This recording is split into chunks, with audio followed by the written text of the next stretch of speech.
կկատարիր գնումների իդեալ համակարգի խանութ սրահներից եւ յուրաքանչյուր 290,000 դրամ գնումների դիմաց ստացիր 29% զեղչ եւ լրացուցիչ 29,000 դրամի ապրանքներ քո ընտրությամբ։ Պարոն Պապոյան, շնորհակալ եմ զեկույցի համար, կխնդրեմ կարճ ներկայացնեք մենք կառավարության ծրագրով աջակցության ծրագրով վերջերս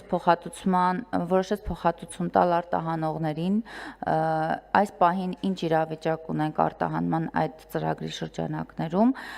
եւ կխնդրեմ ներկայացնեք մենք կառավարության որոշմամբ, եթե չեմ սխալվում, վերջերս նաեւ գյուղատնտեսության ոլորտում 0% վարկերի մասով կառավարությունը որոշում ուներ, այդ առումով այս ծրագիրը նախորդ այսինքն 25 թվականին եղել է, 26 թվականի ծրագրով շարունակական է լինելու, թե ոչ։ Շնորհակալ եմ, սկսեմ վերջից, այս տարի ենք դա մեկնարկել, ապրիլի 6-ին ենք մեկնարկել, նախատեսված է 26-27 թվականների համար, այս պահի դրությամբ արդեն իսկ տրամադրվել է ընդհանուր առմամբ ավելի քան 21 միլիարդ դրամի վարկ, մոտ 14,000 շահառուների, ինչ վերաբերվում է առաջին հարցին, ապա կառավարության որոշումներից մեկով արդեն իսկ ուրեմն մի շարք ապրանքներ, մասնավորապես ջերմոցային տնտեսության ապրանքները նախորդ կառավարության նիստով հաստատվել էր եւ կառավարությունը սուբսիդավորում է իրենց մաքսատուրքը եւ տրանսպորտային ծախսերի մի զգալի մասը, որի արդյունքում արդեն իսկ ունենք արտահանումներ Վրաստան, Հունաստան, Ուկրաինա, Ղազախստան եւ այլ երկրներ եւ այս process-ը շարունակական է եւ մենք ակնկալում ենք շատ ավելի մեծ ծավալներ, սա մեկ եւ եւս տեության այստեղ սահմանափակում չկա, ինչքան շատ արտահանեն, մենք այդ ամբողջ ծավալը կսուբսիդավորենք եւ ուրախությամբ պետք է արձանագրեմ, որ ամեն հաջորդ օրը ծավալները շարունակական մեծանում են։ Ավելին քիչ անց կառավարության նիստում եւս մեկ նախագիծ կընդունվի աջակցության, որտեղ արդեն ոչ ջերմոցային արտադրանքի արտահանման տրանսպորտային ծախսերի սուբսիդավորում տեղի կունենա, մասնավորապես ուրեմն պտուղ բանջարեղենի մասին է, որը ոչ ուրեմն ջերմոցային արտադրանք է եւ իհարկե նաեւ մաքսատուրքի փոխհատուցում, որը էլի 8.5-ից մինչեւ 14.5% է սովորաբար լինում, այս առումով եթե նայում ենք, ըստ էության տեսնում ենք, որ արտահանման ծավալները շարունակական մեծանում են, մեր ապրանքները որակական առումով, այսա շատ կարևոր է,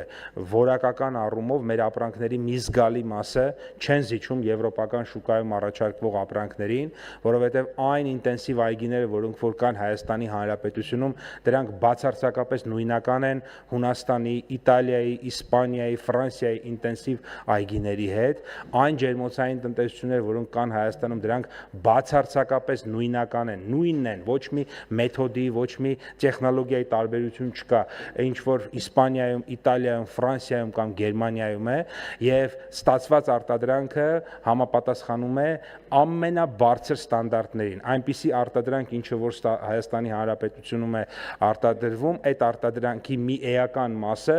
ուրեմն այդ Global Gap սերտիֆիկատը, մյուս բոլոր սերտիֆիկատները ամբողջությամբ ունեն, դրանք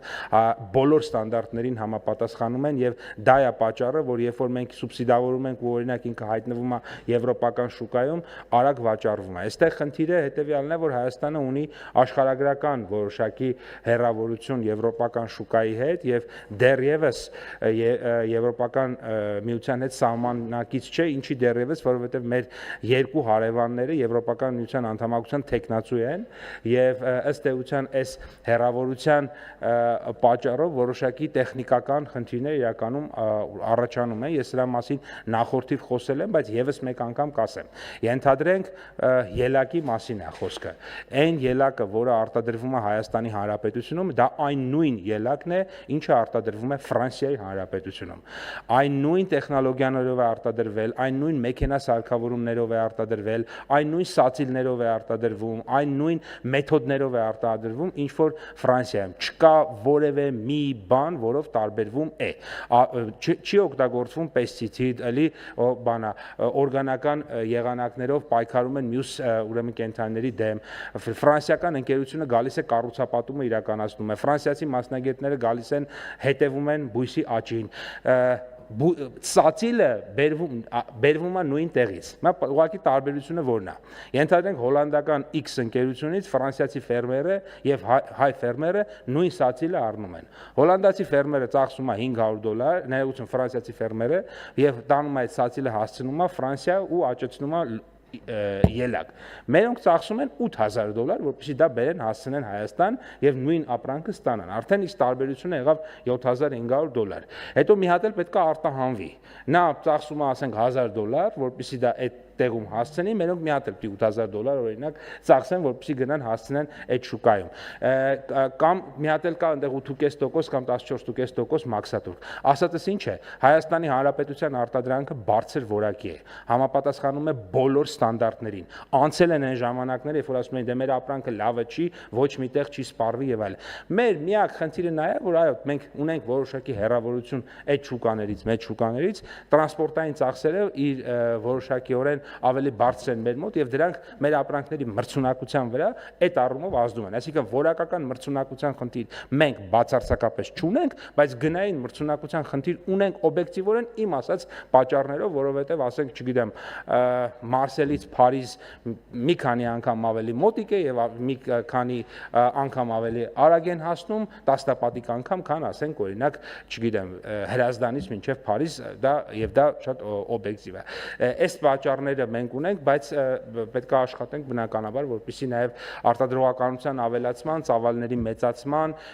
շնորհիվ մենք կարողանանք մրցունակության այդ խնդիրն լուծենք եւ դա է պատճառը, որ ես հատուկ նշեցի, որ մեր վերջին 7-8 տարում Հայաստանում արտադրողականությունը 2 անգամ ավելացել է, այսինքն դա նշանակում է, որ մենք միավոր ժամանակում, այսպես ասած, մեկ մարդը 2 անգամ ավելի շատ արտադրանք է թողարկում, որը էականորեն օրինակ լուծում է մրցունակության հետ կապված բազմաթիվ հարցեր։ Շնորհակալ եմ։ Շնորհակալություն արձագանք եմ, պարոն Պապայան, ես ուզում եմ փաստորեն ձեր խոսքից արձանագրենք այն փաստը, որ այսօր գործարարները, արտահանողները որևէ խնդիր չունեն արտահանման հետ կապված, կախված բոլոր այն սահմանափակումներին, որ ունեցել ենք, բայց կխնդրեմ նաև արձանագրեք հետևյալը, արդյոք գյուղում գյուղացին ֆիզանձը արտահանման հետ եւս խնդիր չունի, այսինքն էկոնոմիկայի նախարարությունը իր հանձնառությունը, հասանելիությունը, կապը գյուղատնտեսության ոլորտում արտահանման ֆիզանձանց հետ նաև աշխատանքներ տարվում են եւ նման խնդիր չկա։ Չէ, ասել որ խնդիրներ չկան, մի քիչ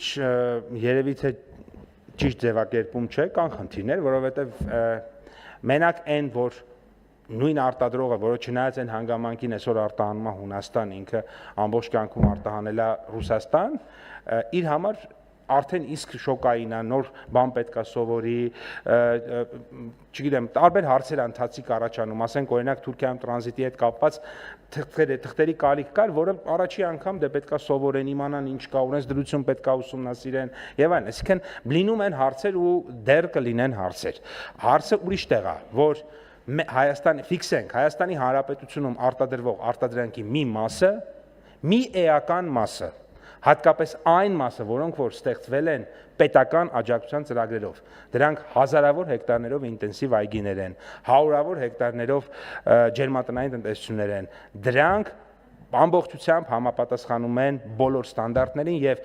հեշտությամբ կարող են վաճառվել Արաբական Միացյալ Էմիրություններում, Եվրոպական Միացյալ Նահանգներում, Ամերիկայի Միացյալ Նահանգներում, Ռուսաստանի Դաշնությունում եւ այլ երկրներում։ Չկա աշխարհում սերտիֆիկատ, որին այդ արտադրանքները չեն համապատասխանում։ Կան արտադրանքներ, որոնք որ միգուցե ունեն խնդիրներ, այդ թվում ձեր ասած ուրեմն արտադրությունը, որովհետեւ մեկ այլ բան է, երբ որ դու օրինակ պոմիդորի, լոլիկի վնասատու կենթանու դեմ պայքարում ես պեստիցիդ սրսկելով, մեկ այլ իրավիճակը, երբ որ դու ունես բաներ, ջերմոց, որտեղ բաց ես թողնում հատուկ միջատներ, որոնք ուտում են այդ կենդանուն, ով պիտի վնասեր լոլիկին։ Այն երկրորդը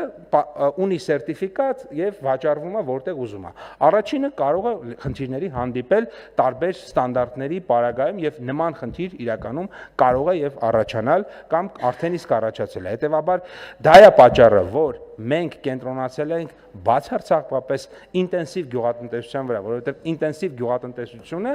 դա միակ գյուղատնտեսության ձևն է, որը ունի ապագա։ Մնացած գյուղատնտեսության ձևերը ընդհանրապես խոցելի